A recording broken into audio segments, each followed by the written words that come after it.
Selamat pagi, selamat berkumpul dengan Tuhan Yesus Kristus. Saat pagi hari ini kita akan memulai ibadah kita angkat pujian Kau Allah yang Kudus.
kami, bukan karena kekuatan dan gagah kami, itu semua karena anugerah dari Engkau Tuhan. Kiranya Engkau yang memimpin ibadah ini dari awal, pertengahan hingga pada akhirnya Tuhan, agar kami boleh sama-sama fokus untuk beribadah. Terima kasih Tuhan. Haleluya. Amin. Ada haleluya. Kita akan memuji nama Tuhan karena Dia selalu baik untuk kita. Kita akan nyanyikan lagu Dia Sungguh Baik.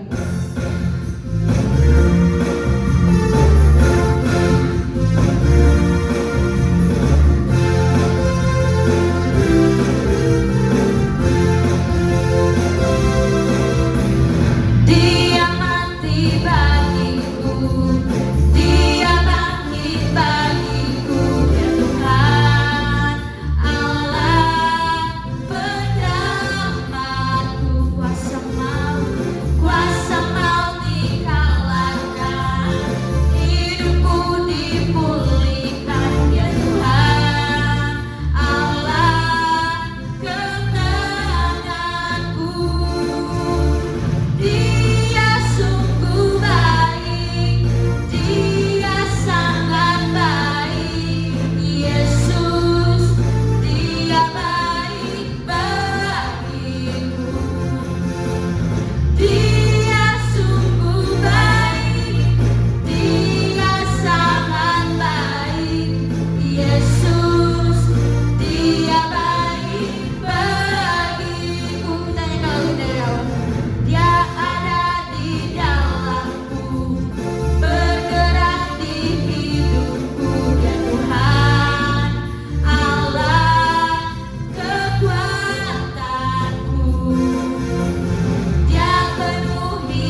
bagian dari firman Tuhan, kita angkat pujian Romo yang hidup. Untuk semuanya jemaat, saya undang untuk semua bangkit berdiri.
Benar Bapa di surga, di altar-Mu kami datang menyembah memuji Engkau, sebab Engkau Roh Kudus yang menguasai, yang mengurapi setiap hidup kami, supaya kami juga layak untuk tetap memuji menyembah Tuhan. Terima kasih Bapa, kami sudah memuji dan menyembah Tuhan, dan biarlah setiap pujian kami, penyembahan kami itu menyenangkan Tuhan, dan kami percaya ketika Tuhan ditinggikan, Tuhan disenangkan, kami boleh alami, kami boleh rasakan kuasa Tuhan.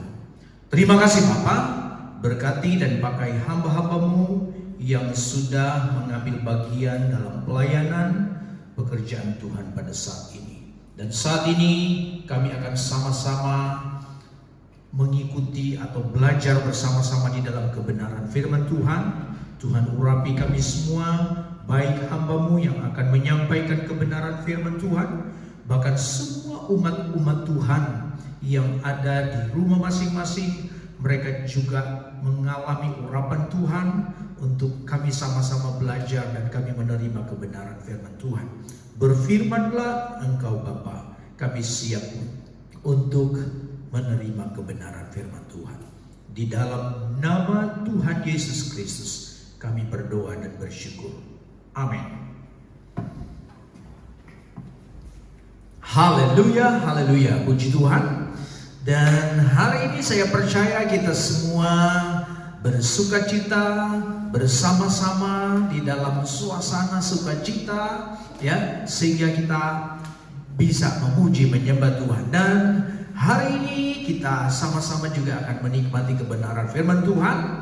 Dan saya percaya kita semua dalam keadaan yang siap, dalam keadaan sehat, dan kita siap untuk dibekali dalam kebenaran firman Tuhan. Nah, firman Tuhan pada hari ini, pada pagi hari ini, saya mengajak Bapak Ibu Saudara sekalian, kita akan melihat satu kebenaran di dalam firman Tuhan di dalam Injil Matius pasal 18. Injil Matius pasal 18, satu ayat saja dari bagian ini saya bacakan bagi Bapak Ibu, ya. Ada temanya nasihat-nasihat, tetapi satu ayat yang menjadi berkat tentunya bagi saya. Itu sebabnya saya ingin membagikan kepada Bapak Ibu semua, dan kita akan baca bersama-sama ayat ini. Bapak Ibu yang ada di rumah, yang pada Alkitab, kita buka sama-sama dan kita akan baca sama-sama, ya. 2, 3. Sebab di mana ada dua ada tiga orang berkumpul dalam namaku, di situ aku ada di tengah-tengah mereka.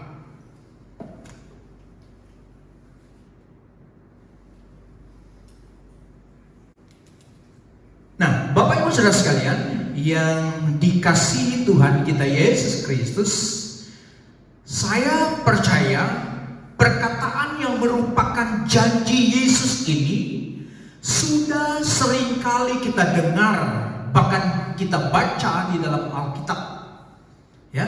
Bahkan mungkin kita sendiri ucapkan sebagai orang percaya, ya, kita sering mengucapkan kalimat atau janji dari Yesus ini, ya.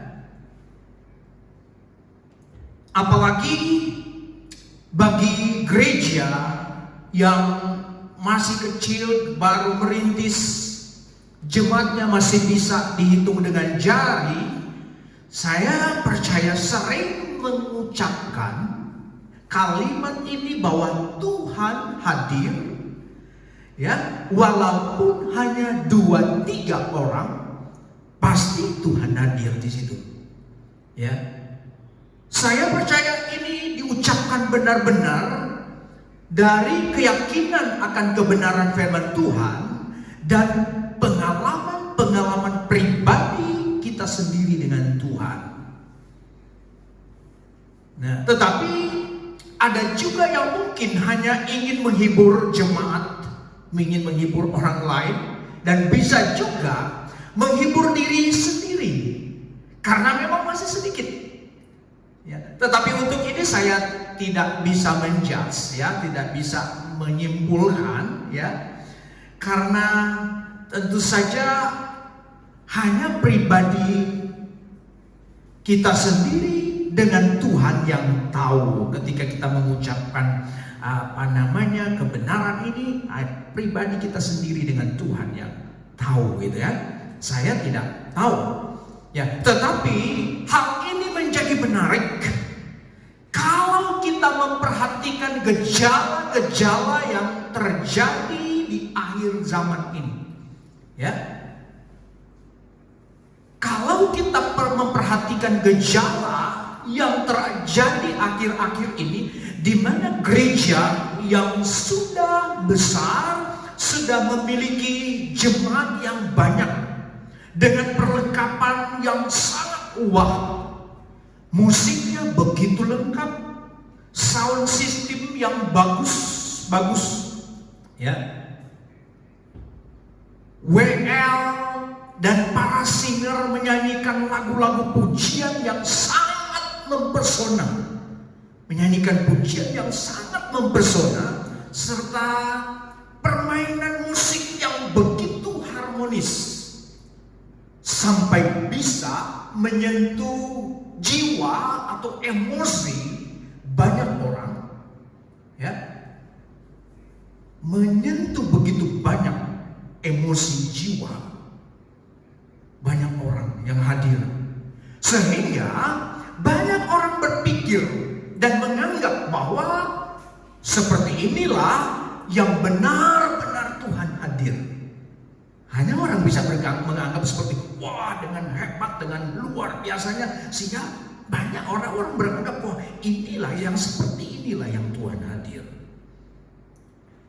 Nah, maka dari itu banyak juga jemaat yang meninggalkan yang sedikit, ya, lalu berpindah ke tempat-tempat mungkin yang besar, yang punya fasilitas yang lengkap.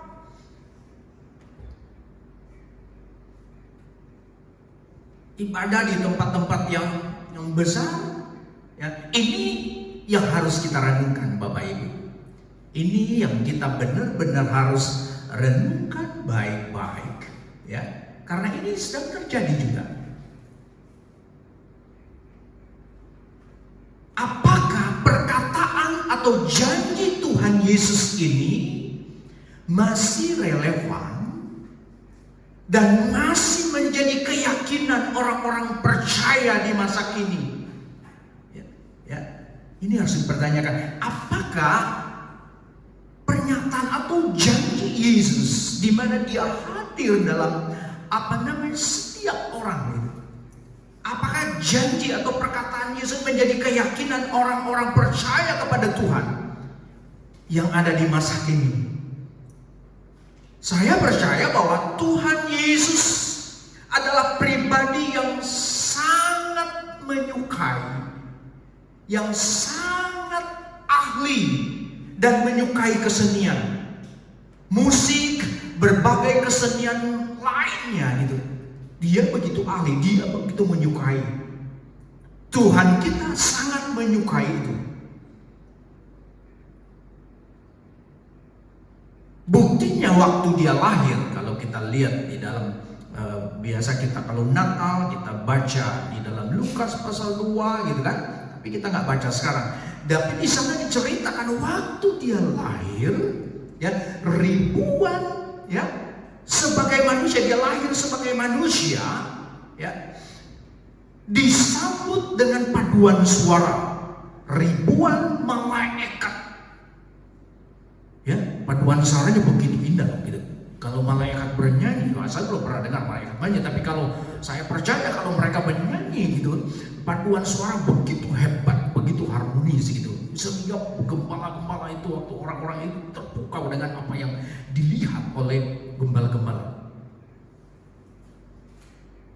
Disambut dengan paduan suara ribuan malaikat. Artinya Dia juga sangat memiliki jiwa seni yang tinggi.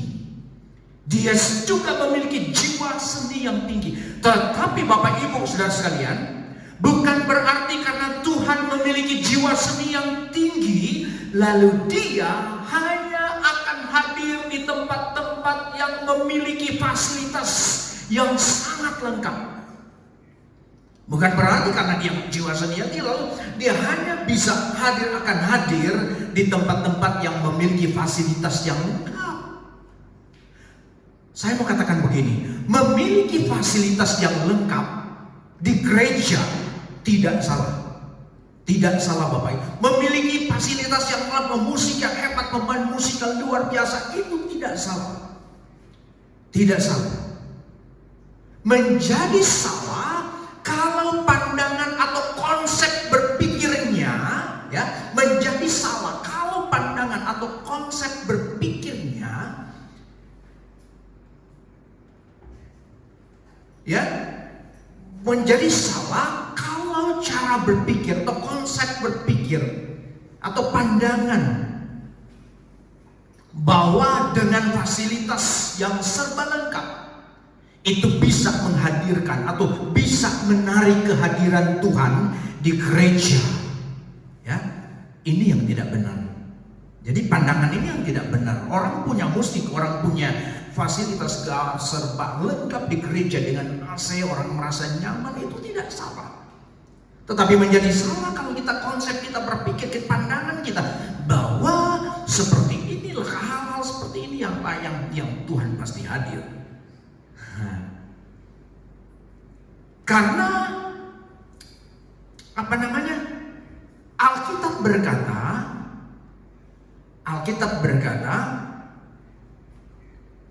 Alkitab berkata Bapak Ibu bahwa kehadiran Tuhan, kehadiran Allah, kehadiran Yesus tidak tergantung dengan fasilitas yang lengkap.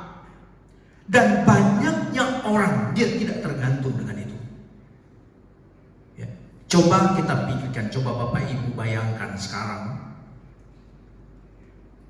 apa yang terjadi sekarang ini di dunia, khususnya juga kita merasakan di Indonesia. Kalau Tuhan hanya hadir di gereja-gereja yang banyak orang, yang musiknya bagus-bagus gitu, kalau Tuhan cuma hadir di situ, di tempat-tempat yang lengkap. Nah, dengan adanya wabah COVID-19 atau COVID-19, semua gereja yang besar, semua gereja baik besar baik kecil, kosong.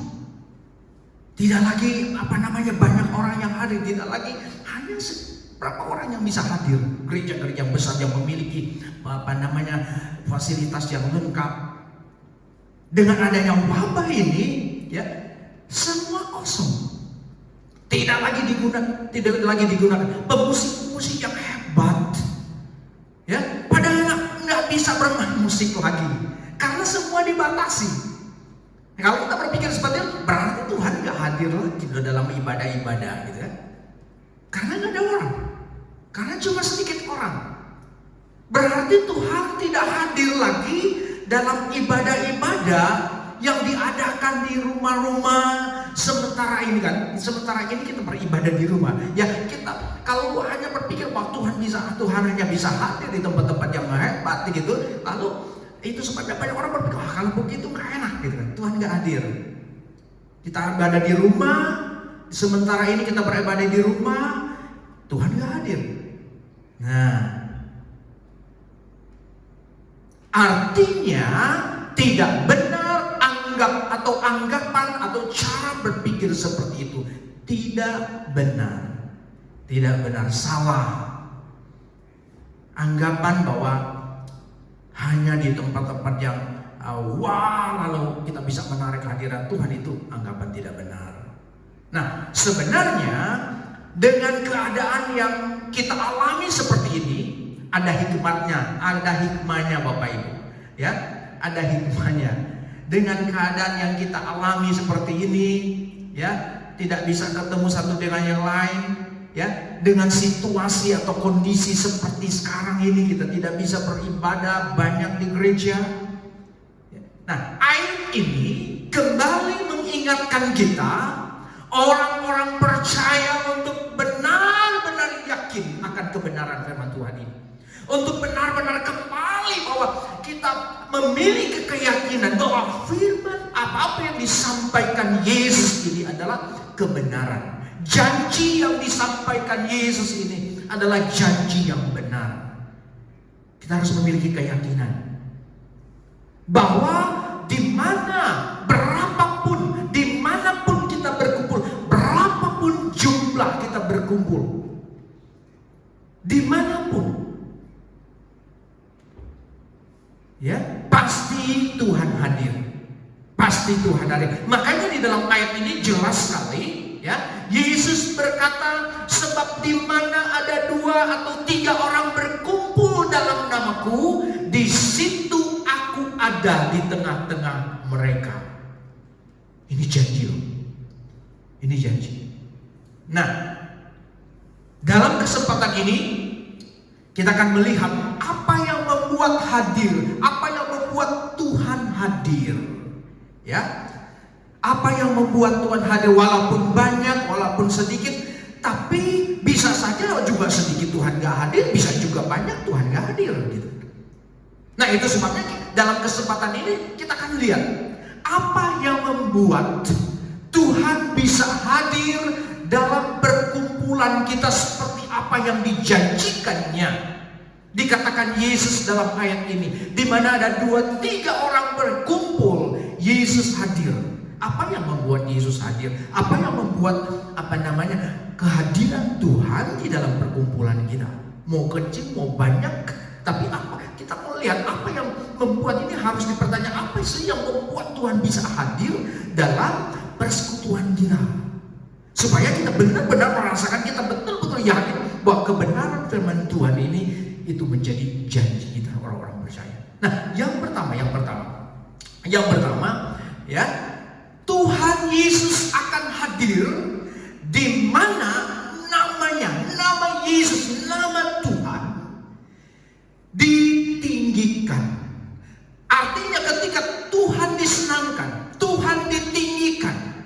Ketika kita berkumpul, ketika kita meninggikan Tuhan, Tuhan disenangkan, Tuhan disukakan di situ, Dia pasti hadir di situ. Katakan apa ya?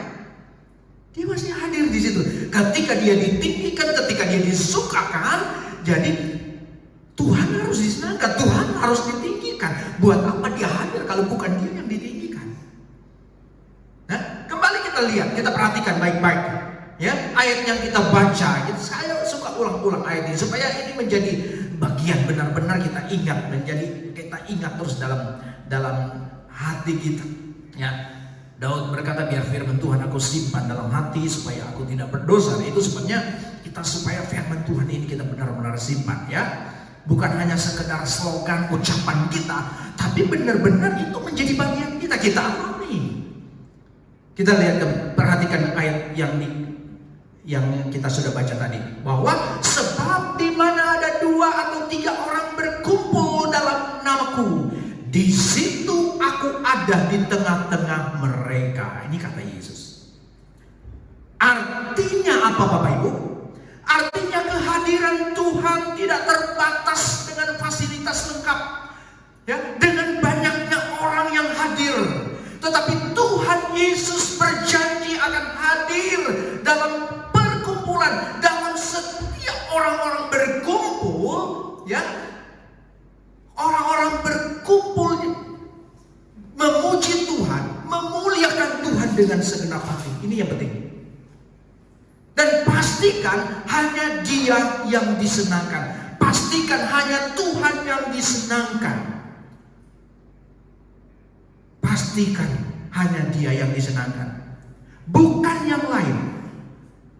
Sehingga walaupun hanya 2-3 orang, tetapi kalau Tuhan yang diberitakan, nama Tuhan yang ditinggikan dan disukakan, pasti Tuhan hadir di situ. Sebaliknya, Bapak Ibu, walaupun fasilitas lengkap, pemusiknya hebat-hebat, dihadiri oleh banyak orang, begitu meriah, orang bisa lompat-lompat, kelihatannya semua senang, semua gembira. Tapi kalau bukan nama Tuhan yang dipuji, bukan nama Tuhan yang ditinggikan, bukan nama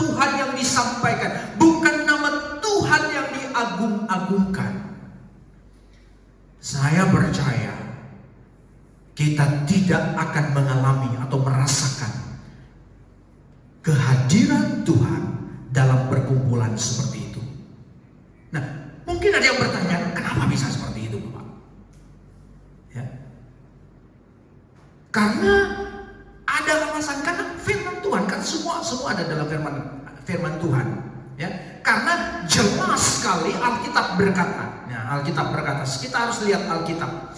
Kita lihat Alkitab kita, Ulangan pasal 10. Ulangan pasal 10, kita lihat ayat 21. Ini sudah disampaikan ya kepada setiap orang-orang percaya, setiap umat Tuhan. Ulangan pasal yang ke-10 ayat 21 bunyinya demikian.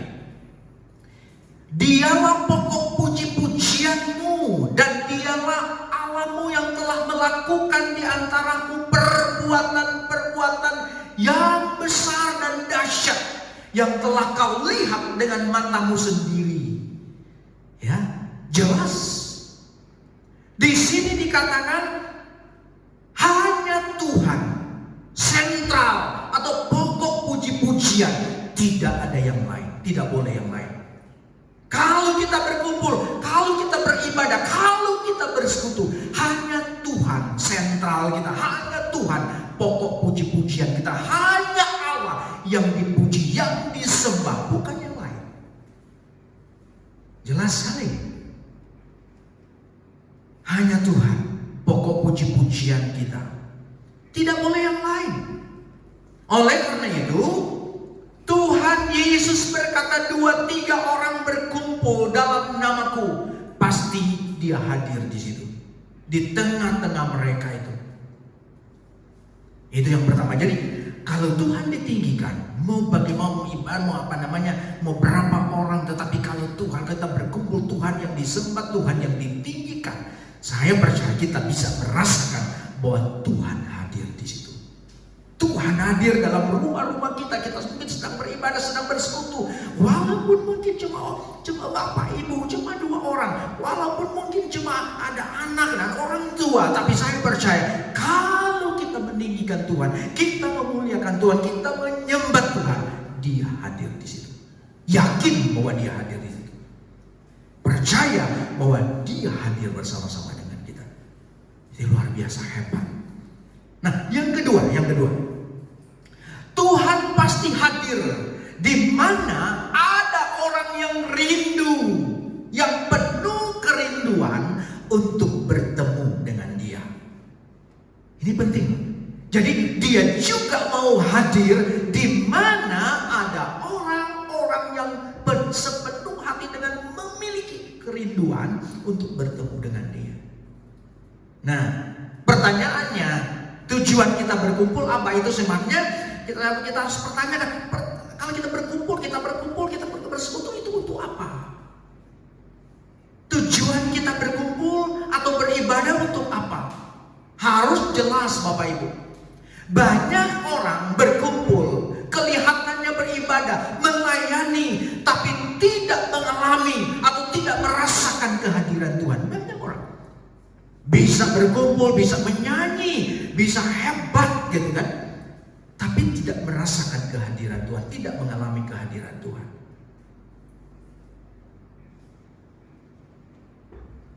Tidak menikmati kehadiran Tuhan itu. Karena apa? Karena tujuannya hanya untuk menyenangkan orang lain, atau bahkan menyenangkan atau memuaskan dirinya sendiri, menyenangkan perasaan. Banyak orang berkumpul hanya untuk menyenangkan perasaan saja. Perasaan saya disenangkan, saya dipuaskan, enak ketemu orang lain, bisa nyanyi-nyanyi, bisa lompat-lompat gitu kan. Hanya untuk diri kita yang dipuaskan, menyenangkan orang lain. Nah, itu sebabnya setelah selesai berkumpul, selesai bersekutu, sama aja gak ada perubahan. Selesai begitu aja gak ada perubahan, karena gak merasa kehadiran Tuhan kan. Sama aja, tidak ada perubahan apa-apa. Nah, kita tidak bisa merasakan kehadiran Tuhan dalam persekutuan ibadah kita kalau kita tidak sungguh-sungguh memiliki kerinduan untuk bertemu dengan Tuhan. Kalau cuma kita rindu bertemu dengan orang lain, ya nggak usah bilang bersekutu, nggak usah bilang ibadah. Tapi tujuan kita untuk bisa berkumpul, walaupun berapa orang kita berkumpul, tujuan kita untuk apa? Memiliki kerinduan untuk bertemu dengan Tuhan kita, merasakan kehadiran. Nah, ada kisah yang menarik saya ingin kasih tahu kepada saudara. Kisah yang menarik diceritakan dalam Injil Lukas pasal 19. Injil Lukas pasal 19 ini cerita yang menarik. 19 kita lihat ayat 1 mulai. Saya mau baca beberapa ayat saja dalam bagian ini. Ayat 1 dikatakan begini dari Injil Lukas pasal 19. Ayat 1 dikatakan begini. Yesus masuk ke kota Yeriko dan berjalan terus melintasi kota itu. Ayat 2. Di situ ada seorang bernama Zakeus, kepala pemungut cukai, dan dia seorang yang kaya. Dia kepala pejabat. Dia seorang yang kaya. Ketiga, ayat 3. Ia berusaha untuk melihat orang apakah Yesus itu, tetapi ia tidak berhasil karena orang banyak, sebab badannya pendek. Pendek-pendek Zakeus berarti jangan kita berpikir bahwa dia kerdil, nggak juga gitu kan, belum tentu seperti itu ya. Tetapi dikatakan pendek karena mungkin dia lebih pendek dari banyak orang yang hadir. Ayat 4. Maka berlarilah ia mendahului orang-orang banyak, lalu memanjat pohon ara untuk melihat Yesus yang akan lewat di situ. Jadi dia berusaha, dia ada usaha untuk melihat Yesus. Ayat 5. Ketika Yesus sampai ke tempat itu, ia melihat ke atas dan berkata, Zakeus, segeralah turun, sebab hari ini aku harus menumpang di rumahmu. Perhatikan ini baik-baik, Bapak Ibu Saudara sekalian. Banyak orang ingin melihat Yesus. Ada banyak orang ingin hadir bersama dengan Yesus, melihat Yesus waktu dia datang ke kota Yeriko. Banyak orang yang ingin melihat Yesus. Diceritakan di ayat 3 dan 4, saking banyaknya orang sampai Zakeus harus memanjat pohon untuk bisa melihat Yesus. Tetapi perhatikan baik-baik ini. Ini sangat penting sekali. Yesus tidak tertarik dengan banyaknya orang yang berkerumun untuk melihat Yesus di situ. Tetapi justru Yesus sangat tertarik dengan satu pribadi yang bernama Zakeus.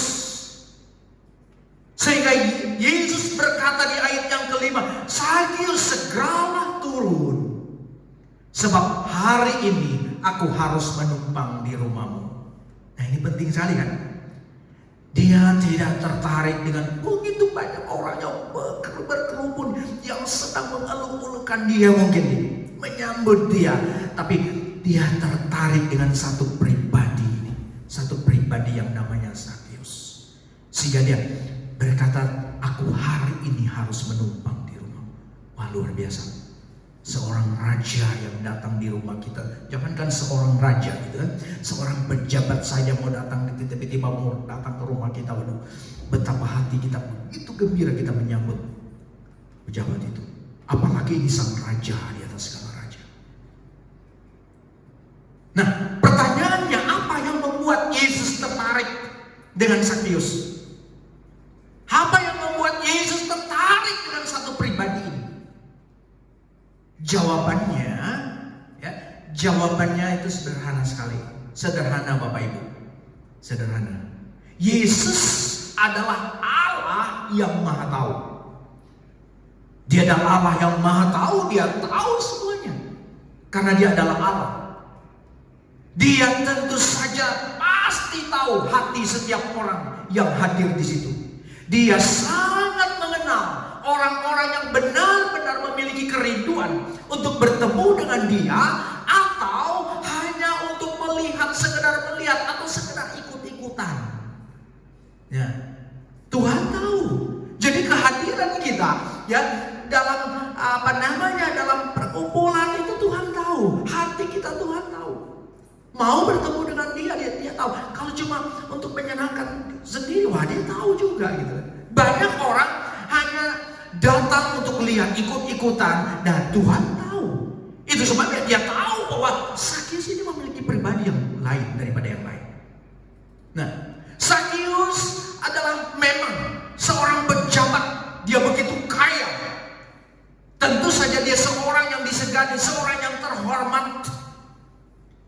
Ya, dia seorang yang terhormat.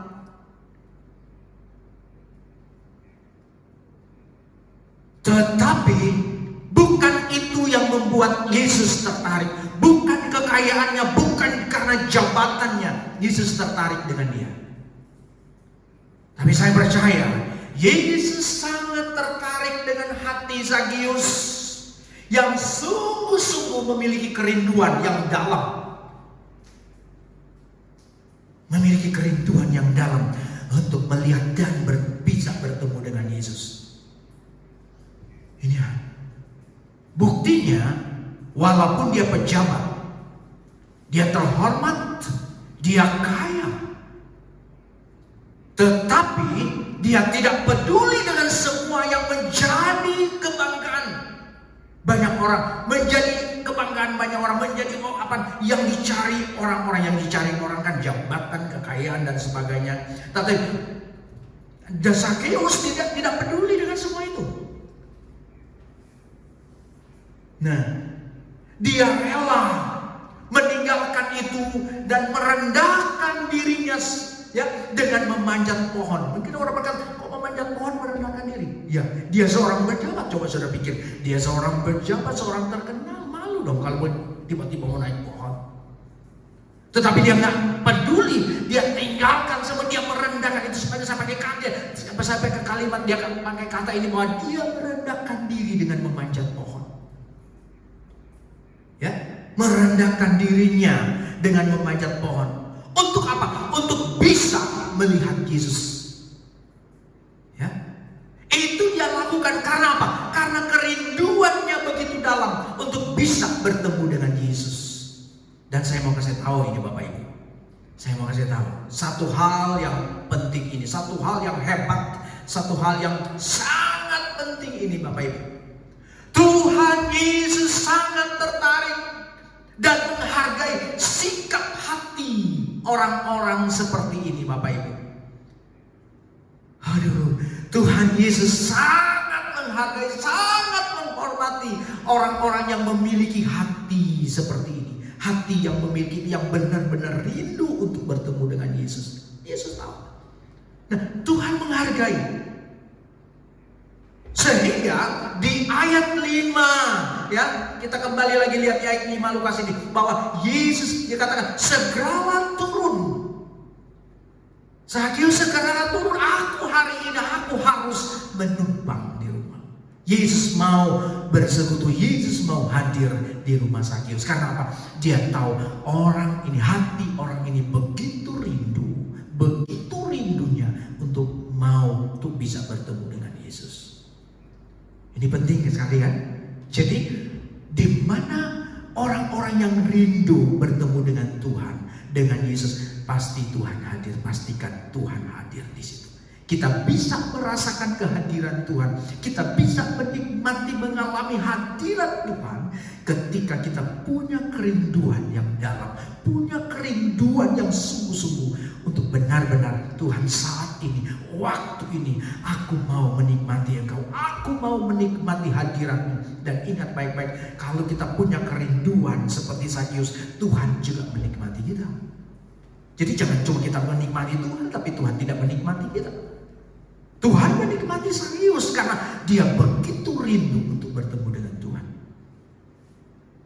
Jadi Tuhan tertarik ini. Ini yang buat Tuhan tertarik untuk hadir dalam rumah kita, dalam persekutuan kita. Itu yang kedua. Yang ketiga. Ya.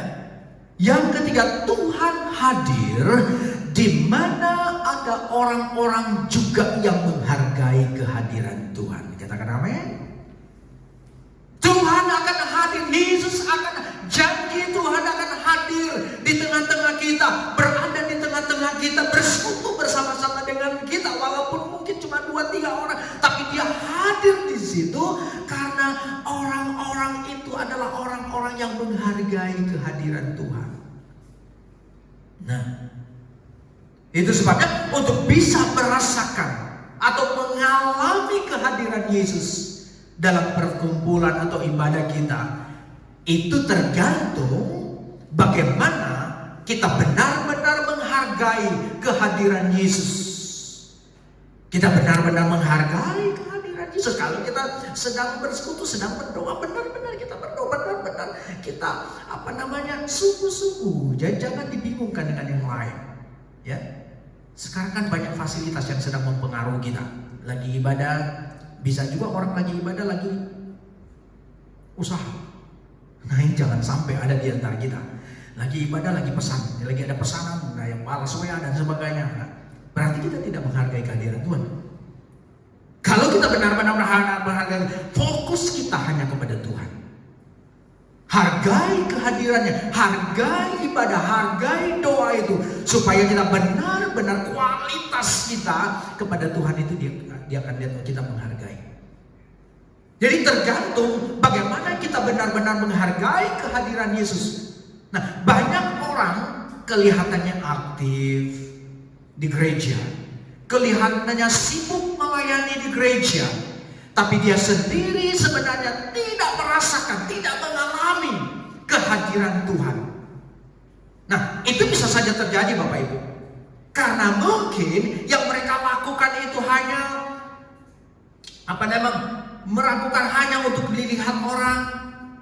Bisa saja terjadi karena orang-orang mungkin melakukan yang mereka lakukan itu hanya untuk dilihat orang, supaya mendapatkan pujian dari orang lain. Atau bisa juga yang mereka lakukan itu hanya sekedar tugas pelayanan. Ada tugas pelayanan, tugas WL, wah hebat. Tugas main musik, tapi cuma sekedar tugas. Itu sebabnya tidak mengalami hadirat Tuhan. Setelah main musik, banyak yang keluar dari gereja, keluar dari persekutuan. Mungkin makan bakso, mungkin makan yang lain. Tunggu aja kalau sudah selesai firman baru masuk lagi. Nah, jadi hanya sekedar tugas pelayanan. Tujuannya untuk apa? Untuk menghargai pemimpin, sehingga lupa bahwa ada yang mulia, raja di atas segala raja, yang patut dihargai dan dihormati.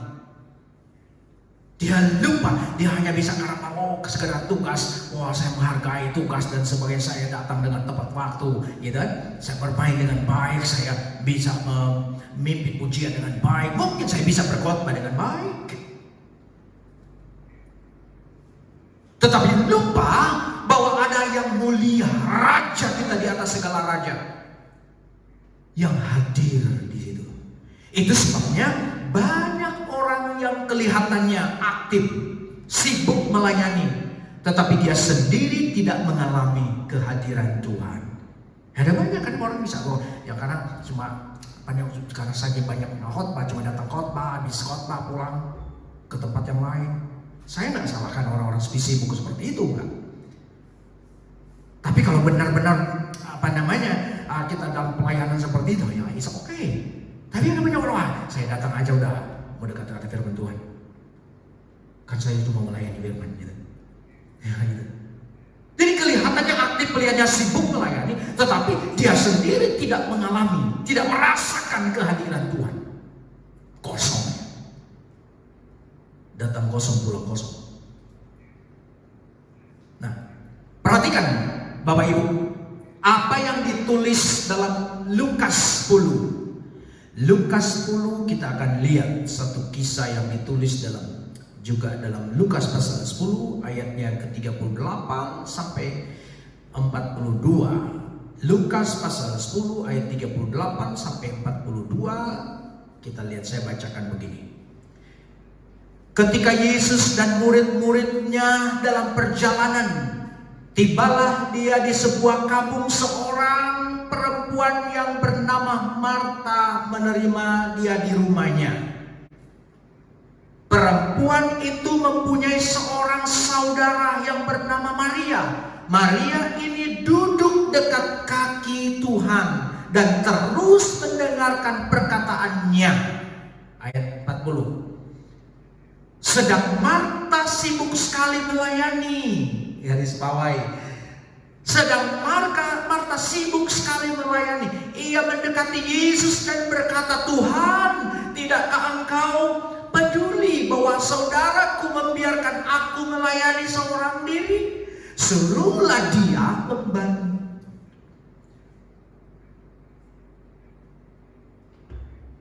Suruhlah dia membantu aku.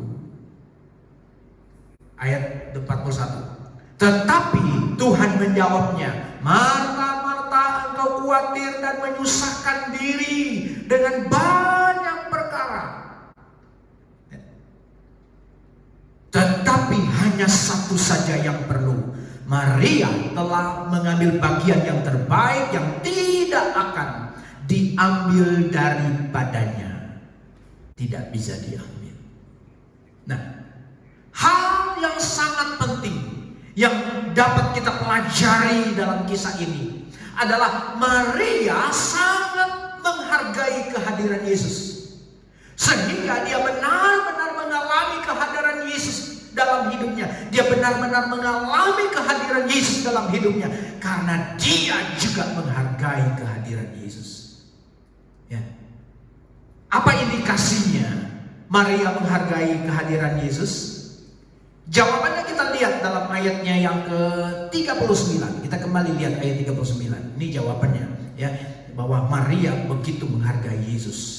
Ayat 39, saya baca pelan-pelan. Maria, bagian yang terakhir saja, ya, bagian B. Maria ini duduk dekat kaki Tuhan dan terus mendengarkan perkataannya. Hebat kan? Maria duduk ketika Yesus hadir. Dia langsung duduk dekat kaki Yesus. Dan kemudian dia terus mendengarkan apa yang Yesus sampaikan. Saya percaya ketika Yesus berbicara yang ada adalah firman Tuhan. Dia nggak ngomong yang lain-lain. Dia berbicara tentang kebenaran firman Tuhan. Wah, hebat. Dia duduk dekat kaki Yesus, dan terus mendengarkan. Perhatikan baik-baik. Dia terus mendengarkan perkataan Yesus. Artinya, orang yang menghargai kehadiran Yesus, orang yang menghargai kehadiran Yesus dalam ibadah adalah orang yang rindu mendengarkan firman Tuhan. Bukan yang penting tugas saya sudah selesai. Saya sudah selesaikan dengan baik. Lalu yang lain bukan urusan saya. Saya sudah WL, saya sudah main musik. Atau mungkin yang berkata, saya sudah menyampaikan firman. Yang lain kan itu bagian yang lain. Ini bukan urusan saya lagi. Itu tugas orang lain. Nah, Bapak Ibu, dengar baik. Saya mau katakan, ya, saya mau kasih tahu, orang seperti itu tidak menghargai kehadiran Tuhan. Orang seperti orang yang berpikir seperti itu, yang penting tugas saya selesai, yang lain bukan urusan saya. Saya mau katakan, orang seperti itu adalah orang yang tidak menghargai kehadiran Tuhan. Itu sebabnya dia tidak juga merasakan Tuhan hadir dalam hidupnya. Tidak menghargai kehadiran Tuhan. Karena orang yang menghargai kehadiran Tuhan dan merasakan kehadiran Tuhan adalah orang seperti Maria yang memilih duduk dekat kaki Yesus dan tetap terus mendengarkan, tetap sungguh-sungguh mendengarkan apa yang disampaikan Yesus. Nah, sungguh-sungguh mendengarkan. Karena itu ketahuilah Bapak Ibu, bahwa Tuhan pasti hadir di dalam keseluruhan ibadah kita Bapak Ibu. Dari awal sampai akhir Tuhan itu pasti hadir. Nah, bagaimana dengan Bapak Ibu saudara sekalian Apakah dalam perkumpulan kita, persekutuan kita, ibadah kita, yang kita lakukan benar-benar menghargai kehadiran Yesus? Saya mau katakan, kita pasti merasakan kehadiran Yesus dalam ibadah kita, dalam pelayanan kita, merasakan kehadiran Tuhan dalam mungkin rumah-rumah tangga kita. Kalau kita mau sungguh-sungguh mendengarkan dan mau menghargai atau mengutamakan Yesus di dalam segala sesuatu yang ada di dalam dunia. Kalau kita bisa menghargai, mengutamakan Yesus dalam segala sesuatu yang kita hargai dalam dunia ini, kita menghargai Yesus lebih dari semua. Saya percaya kehadiran Tuhan kita bisa rasakan, kita bisa alami di dalam kelompok kita, di dalam rumah tangga kita, dalam hidup kita. Kita bisa mengalami kehadiran Tuhan kalau kita juga menghargai kehadiran Tuhan dalam hidup kita. Amin. Bapa di surga, kami bersyukur buat firman Tuhan yang sudah disampaikan, dan biarlah kebenaran ini terus menjadi pelajaran yang penting bagi kami, bagi setiap orang-orang percaya, supaya ketika kami berkumpul, ketika kami bersekutu, kami adalah orang-orang yang menceritakan tentang Engkau, meninggikan nama-Mu, dan memiliki kerinduan untuk mau bertemu, mau bersekutu dengan Engkau, bukan dengan yang lain. Dan juga kami menghargai, menjadi orang yang betul-betul menghargai kehadiran Tuhan dalam hidup kita. Terima kasih Bapa, terima kasih Tuhan Yesus, terima kasih Roh Kudus. Di dalam nama-Mu yang kudus, hamba berdoa dan bersyukur. Haleluya. Amin. Bapak Ibu Saudara sekalian, kita akan masuk dalam perjamuan kudus, sakramen perjamuan kudus. Tapi sebelum kita akan masuk dalam perjamuan kudus, sementara saudara mempersiapkan roti dan anggur, saya akan menyanyikan satu pujian bagi Tuhan.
Demi kasih-Mu,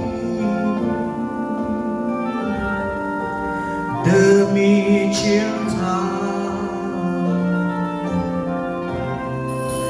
oleh anugerah-Mu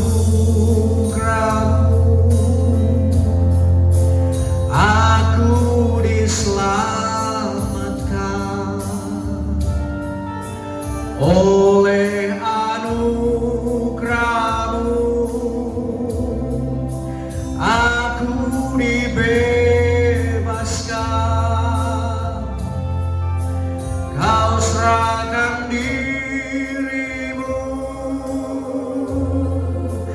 ganti diriku, demi kasih-Mu,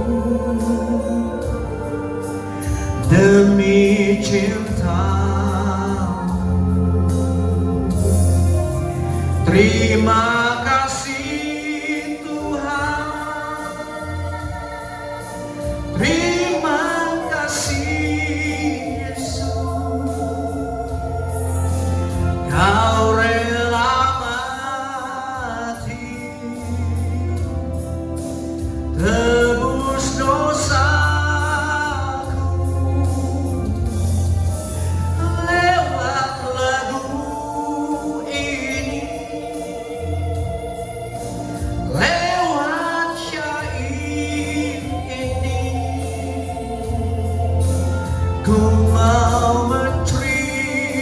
citrakan kasih-Mu ya Tuhan.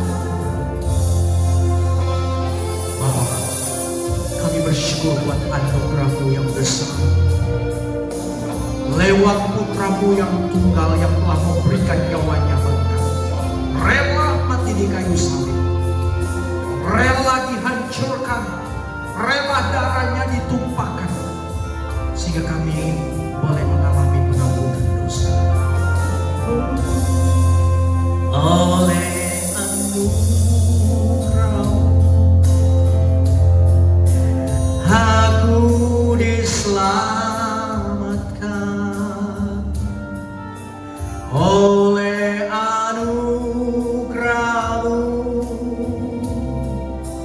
aku dibebaskan. Kau serahkan diri-Mu, ganti diriku demi kasih-Mu, demi cinta-Mu. Terima kasih Tuhan, terima kasih Yesus, Kau rela mati,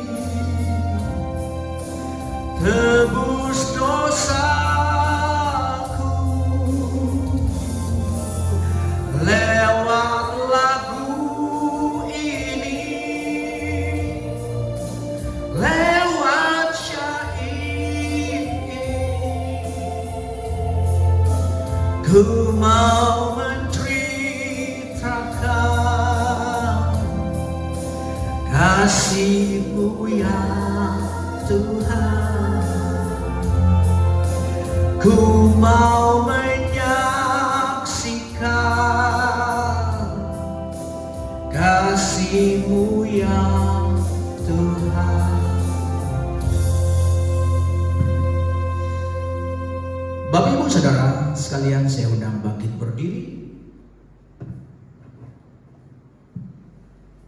Di dalam nama Bapa, Anak dan Roh Kudus, yaitu di dalam nama Tuhan Yesus Kristus, kami masuk dalam perjamuan kudus.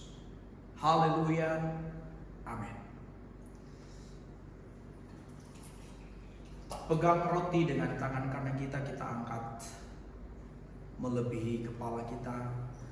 Kita lihat, pandang dengan mata rohani kita, bahwa tubuhnya yang dihancurkan, tubuhnya yang dipukul, tapi Dia rela melakukan semua itu agar supaya kita mengalami keselamatan yang kekal. Terima kasih Bapa buat pengorbanan-Mu. Terima kasih Yesus buat pengorbanan-Mu di tengah-tengah dunia ini untuk membebaskan kami, menyelamatkan kami. Engkau rela korbankan diri-Mu. Terima kasih Bapa. Dalam nama Yesus kita akan dengar firman Tuhan. Sebab apa yang telah kuteruskan kepadamu telah aku terima dari Tuhan, yaitu bahwa Tuhan Yesus pada malam waktu Ia diserahkan mengambil roti, dan sesudah itu Ia mengucap syukur atasnya. Ia memecah-mecahkannya dan berkata, inilah tubuhku yang diserahkan bagi kamu. Perbuatlah ini menjadi peringatan akan aku. Bukankah roti di mana kita pecah-pecahkan adalah persekutuan kita dengan tubuh Kristus? Kita makan di dalam nama Tuhan Yesus.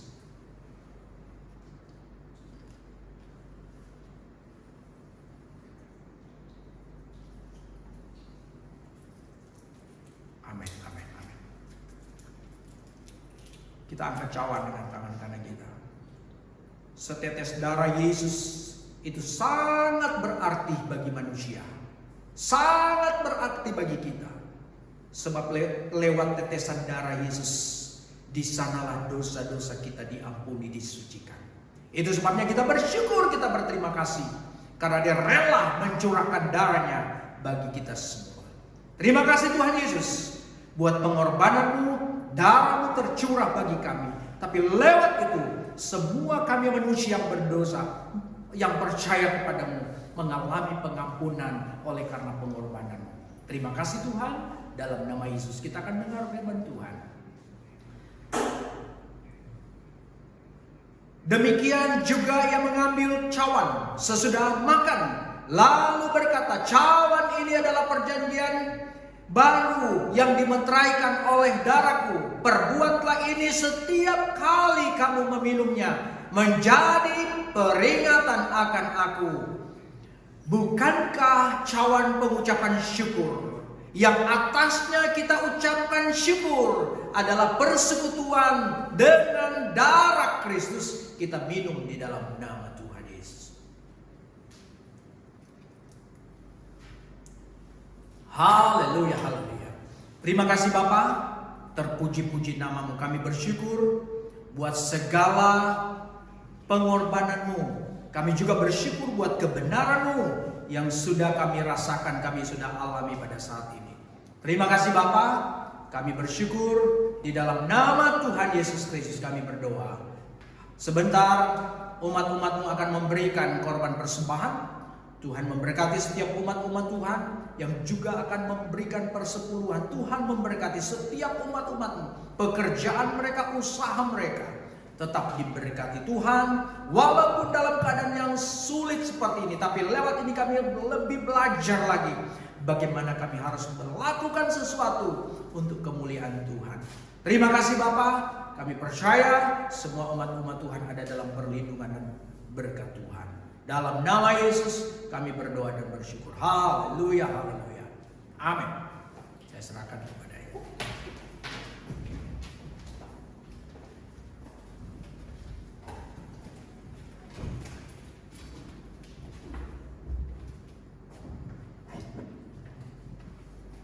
Kita akan memberikan korban persembahan. Sambil persembahan dijalankan, kita akan menyanyikan lagu Betapa Baiknya Engkau Tuhan.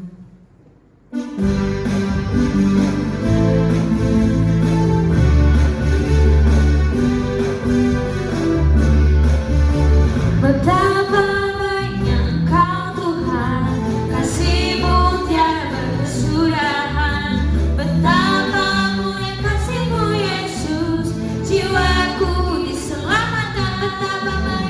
Betapa baiknya Engkau Tuhan, kasih-Mu tiada berkesudahan. Betapa mulia kasih-Mu Yesus, jiwaku diselamatkan. Hosana ku memuji Tuhan, Hosana ku tinggikan Yesus. Hosana, Hosana, Hosana, Hosana, Hosana ku memuji Tuhan, Hosana ku tinggikan Yesus. Hosana, Hosana, Hosana. Selanjutnya saya serahkan kepada Bapak Ibu.